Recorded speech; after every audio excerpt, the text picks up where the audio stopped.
Hello everyone, dear students, आज हम discuss करने जा रहे हैं nature of metal ligand bonding in transition metal complexes और coordination compounds.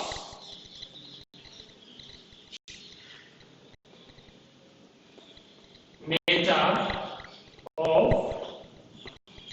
Metal ligand bonding in transition metal complexes or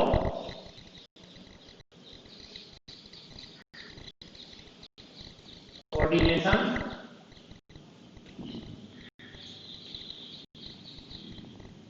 compounds, या फिर हम इसको ये कहें उपसह संयोजक यौगिकों में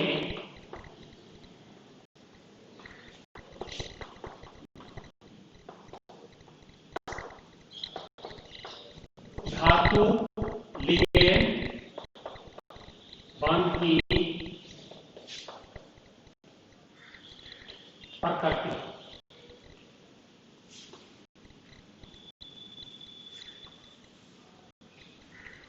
डियर स्टूडेंट्स, पिछली क्लास में हमने डिस्कस किया था कि धातु और लिगेंड के बीच में किस प्रकार का बंध उपस्थित है। उस बात को एक्सप्लेन करने के लिए हमने वर्नर सिद्धांत की मदद ली थी। वर्नर सिद्धांत की सहायता से हमने ये समझाने का प्रयास किया था कि उपसंयोजक यौगिकों में धातु और लिगेंड के बीच में किस प्रकार का बॉन्डिंग प्रेजेंट है। राइट, आज हम उसी कड़ी में डिस्कस करने जा रहे हैं। बीपीटी की सहायता से हम उपसंयोजक यौगिकों में उपस्थित धातु लिगेंड बंध की प्रकृति किस प्रकार की है। वैलेंस बॉन्ड सिद्धांत सबसे पहले लीनियस पॉलिंग के द्वारा प्रतिपादित किया गया था, जिसको हम संयोजकता बंध सिद्धांत कहते हैं। संयोजकता बंध सिद्धांत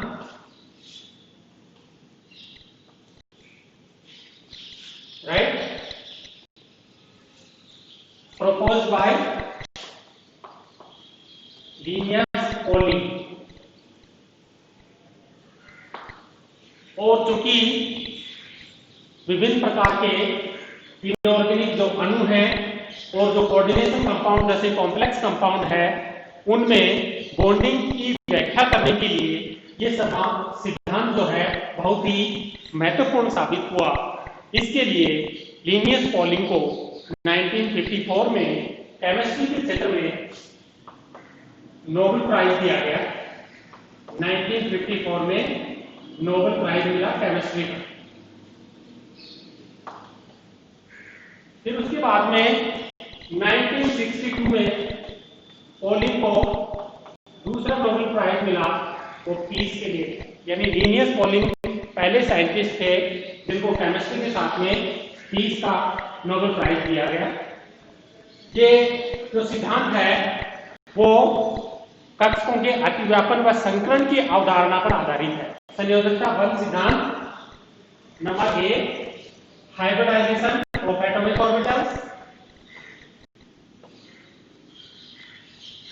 हाइब्रिडाइजेशन और दूसरा क्या है, ऑर्बिटल्स के ओवरलैपिंग।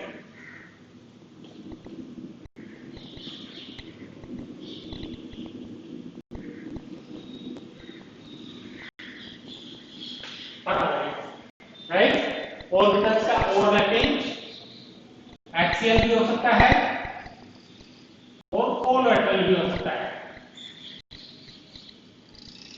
सब बात जिसको हम बोलते हैं, और इसको हम बोलते हैं अक्षीय। इसके परिणाम स्वरूप सिग्मा बॉन्ड बनता है, इसके परिणाम स्वरूप पाई बॉन्ड बनता है। राइट, तो देखिए संयोजकता बंध सिद्धांत के जो मेन पोस्टुलेट्स कहते हैं, मेन पोस्टुलेट्स ऑफ बीबीटी इस सिद्धांत की जो अभिधारणाएं हैं वो क्या है? अभिधारणाएं वो बिंदु है जिसपे कोई भी सिद्धांत आधारित होता है, राइट। तो देखिए संयोजकता बल सिद्धांत की जो पहली अभिधारणा है, पहला पोस्टुलेट है, वो ये है कि उप सहसंयोजक यौगिकों में केंद्रीय धातु परमाणु उतनी संख्या में रिक्त एस, पी, डी और एफ कक्षक उपलब्ध करवाता है जिससे कि उसकी उप सहसंयोजक संख्या होती है, राइट। तो देखिए पहला पॉइंट क्या है? सेंट्रल मेटल एटम और जो आयन है वो क्या प्रोवाइड करवाता है? वैकेंट ऑर्बिटल्स प्रोवाइड करवाता है। वैकेंट ऑर्बिटल्स, वैकेंट ऑर्बिटल्स कौन कौन से हो सकते हैं? एस भी हो सकता है, पी हो सकता है, डी हो सकता है और एफ हो सकता है, राइट। वैकेंट ऑर्बिटल्स कितने प्रोवाइड करवाएगा? जितना कि उस धातु परमाणु या आयन की क्या है? कोऑर्डिनेशन नंबर है, कोऑर्डिनेशन नंबर। देखिए मैं रिपीट कर रहा हूं, पहला जो पोस्टुलेट है वीबीटी का वो क्या कहता है? केंद्रीय धातु परमाणु या आयन अपनी उप सहसंयोजक संख्या के बराबर रिक्त एस, पी, डी अथवा एफ कक्षक उपलब्ध करवाता है ताकि उन रिक्त कक्षकों में लिगेंड के द्वारा दिए गए इलेक्ट्रॉन्स समाहित हो सके। क्योंकि लिगेंड एक लोन पेयर डोनेट करता है, इसलिए इसके पास में जो वैकेंट ऑर्बिटल्स हैं वो जितने उसके साथ में लिगेंड जुड़े हुए हैं या लिगेंडों के द्वारा मेटल के साथ में जितने कोऑर्डिनेट बॉन्ड बनाए हुए हैं उतने वैकेंट ऑर्बिटल्स इसके पास में होने चाहिए। दूसरा पॉइंट देखिए, चूंकि धातु के द्वारा प्रोवाइड करवाए गए एस, पी और डी और एफ ऑर्बिटल्स की जो शेप है और एनर्जी है वो डिफरेंट होती है, इसलिए डिफरेंट शेप और डिफरेंट एनर्जी के ऑर्बिटल्स के द्वारा बनाए गए बंध की बंध सामर्थ्य है वह बॉन्ड डिस्टेंस डिफरेंट होगी। ऐसी स्थिति में बनने वाला कोऑर्डिनेशन कंपाउंड स्टेबल नहीं बन पाएगा क्योंकि उसमें सभी बॉन्ड है समान रूप से मजबूत नहीं बन पाएंगे। ऐसी स्थिति में इस स्थिति से सॉर्ट आउट करने के लिए वैलेंस बॉन्ड सिद्धांत हाइब्रिडाइजेशन की बात करता है। हाइब्रिडाइजेशन यानी धातु के जो एस, पी, डी और एफ ऑर्बिटल्स विभिन्न शेप और विभिन्न एनर्जी के हैं उनके मध्य में हम संकरण करवाते हैं जिसके फलस्वरूप हमें क्या प्राप्त होते हैं? इक्वल ऑर्बिटल्स प्राप्त होते हैं और equal in the sense of shape and energy. ये बात क्लियर हुई? हमने धातु के कक्षकों के बीच में संकरण क्यों करवाया? क्योंकि संकरण करवाने के परिणाम स्वरूप हमें जो भी ऑर्बिटल्स प्राप्त होंगे उनकी शेप और एनर्जी सेम होगी। उससे क्या फायदा मिलेगा? जब ऑर्बिटल्स की शेप और एनर्जी सेम होगी तो उनके द्वारा लिगेंड के साथ में बनाए गए बॉन्ड इक्वली मजबूत होंगे और समान बंध दूरी के होंगे। दूसरा, पहला तो यह हो गया। दूसरा क्या फायदा है संकरण का? दूसरा संकरण का फायदा यह है कि संकरित कक्षक अधिक दिशात्मक होते हैं, मोर डायरेक्शनल होते हैं और आपको जानकारी होगी कि जो संकरित कक्षक या जो अधिक दिशात्मक कक्षक हैं वो एक अधिक मजबूत बंध का निर्माण करते हैं, यानी मोर डायरेक्शनल।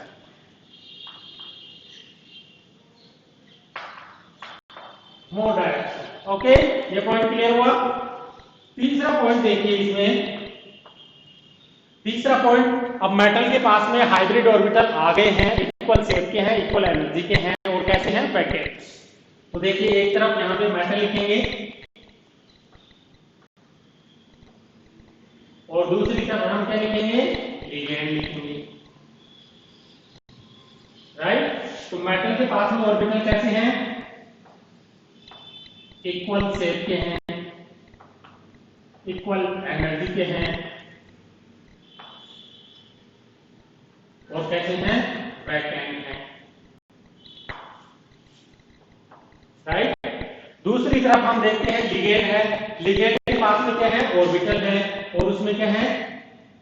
जो ऑर्बिटल है वो इलेक्ट्रॉन से भरा हुआ है, यानी फील्ड ऑर्बिटल्स,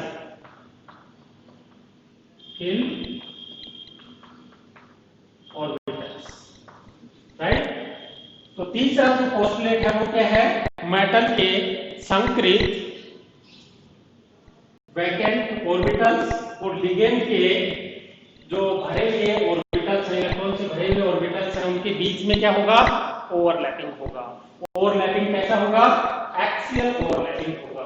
देखिए इस प्रकार से ये मेटल का वैकेंट ऑर्बिटल और ये लिगेंड का भरा हुआ ऑर्बिटल, इसके बीच में एक्सियल ओवरलैपिंग होगा, तो क्या बनेगा, मेटल और लिगेंड के बीच में बॉन्ड बनेगा और इस प्रकार का बॉन्ड फॉर्मेशन होगा, कोऑर्डिनेट बॉन्ड, जिसको हम कोऑर्डिनेट बॉन्ड कहते हैं।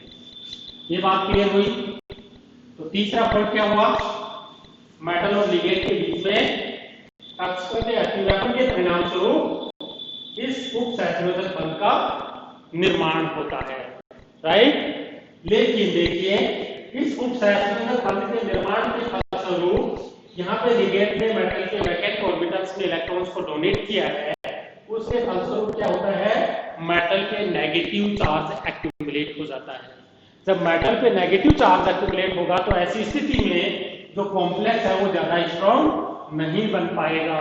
तो क्या होता है, चौथा पॉइंट पे, फोर्थ पॉइंट पे क्या होता है, मेटल के पास में चूंकि देखिए भरे हुए कक्षक भी हैं, कौन कौन से कक्षक हैं, d x y, d y z, d x z, ये वो डी ऑर्बिटल्स है मेटल के पास में जो कि इलेक्ट्रॉन से भरे हुए हैं। साथ में लिगेंड के पास में वैकेंट ऑर्बिटल्स हैं, कौन से ऑर्बिटल हैं, डी ऑर्बिटल भी हो सकते हैं और पाई एंटी बॉन्डिंग ऑर्बिटल भी हो सकते हैं, ठीक है। मेटल के भरे हुए डी ऑर्बिटल और लिगेंड के खाली डी ऑर्बिटल या फिर पाई एंटी बॉन्डिंग ऑर्बिटल के बीच में कोलैटरल ओवरलैपिंग होती है, उसके परिणाम स्वरूप ये जो मेटल पे नेगेटिव चार्ज एक्यूमुलेट हुआ था वो वापस कहां ट्रांसफर हो जाता है, लिगेंड की तरफ ट्रांसफर हो जाता है। ये बात क्लियर हुई। देखिए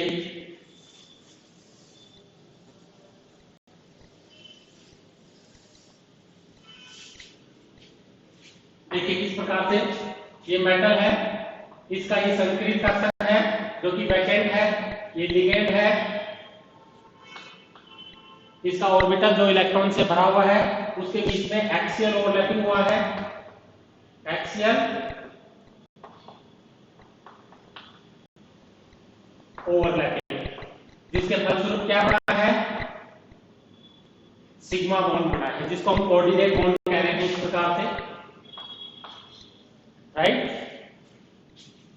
अब इसके अलावा देखिए लिगेंड के पास में क्या है, एंटी बॉन्डिंग ऑर्बिटल्स है, लिगेंड के पास में एंटी बॉन्डिंग ऑर्बिटल है। जैसे मैं एक एग्जांपल ले रहा हूं, मेटल जैसे सपोज करिए निकेल है और लिगेंड हमारा क्या है, CO लिगेंड है, राइट। तो देखिए इसके पास में क्या है, sp संकरित कक्षक है जो कि इलेक्ट्रॉन से भरा हुआ है और निकेल के पास में क्या है, वैकेंट ऑर्बिटल है, संकरित वैकेंट ऑर्बिटल है, तो ये सिग्मा बॉन्ड बन गया।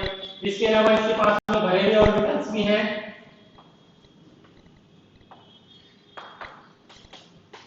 भरे हुए डी ऑर्बिटल्स हैं और इसके पास में क्या है, वैकेंट ऑर्बिटल्स हैं, राइट।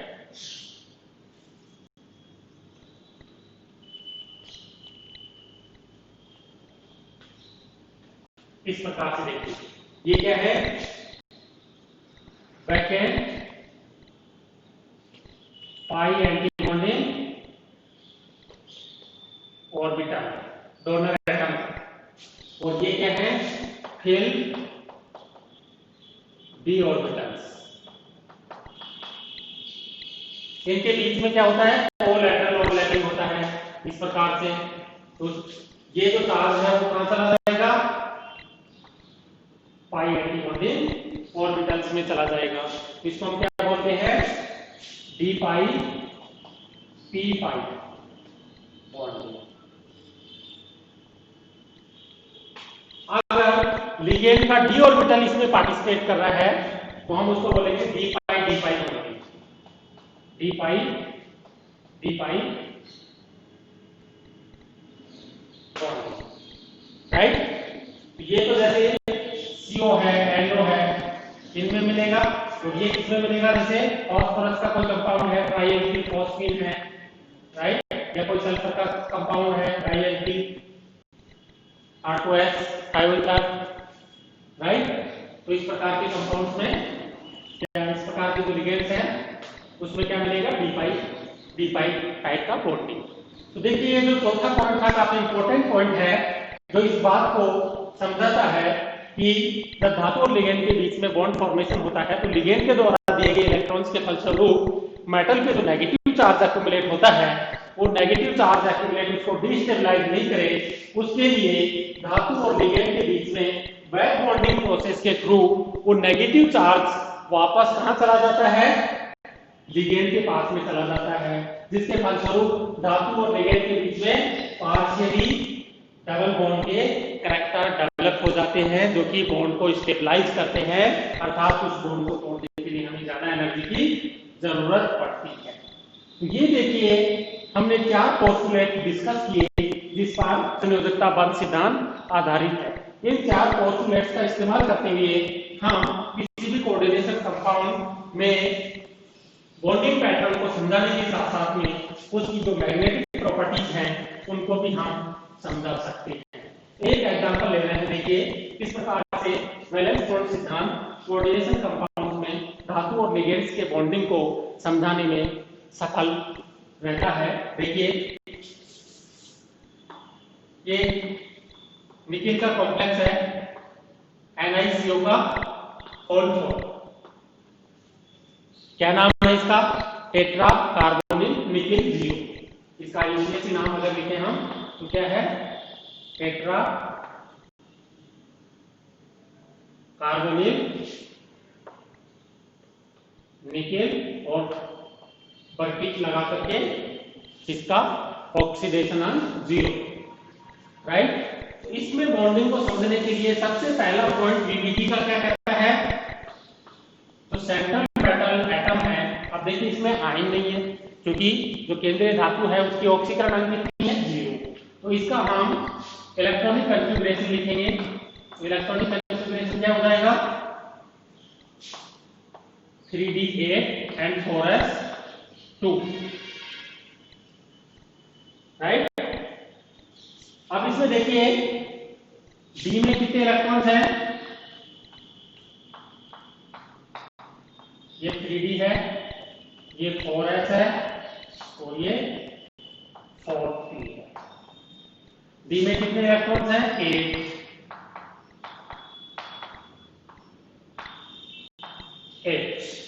एस में कितने हैं, 2। अब देखिए इसके पास में निकिल के पास में इस प्रकार का लिगेंड जुड़ा हुआ है, CO लिगेंड जुड़ा हुआ है। तो जो ही निकिल के पास में CO लिगेंड आता है तो CO लिगेंड की जो टेंडेंसी है वो स्ट्रॉन्ग टाइप की है, राइट।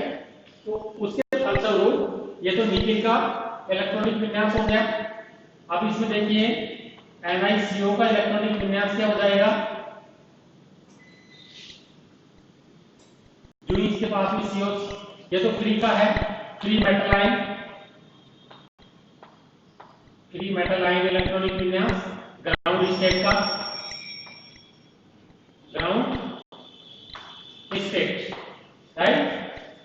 अब इसमें देखिए जब इसके पास में कोई लिगेंड नहीं है तब इलेक्ट्रॉनिक विन्यास भी है, लेकिन जब हम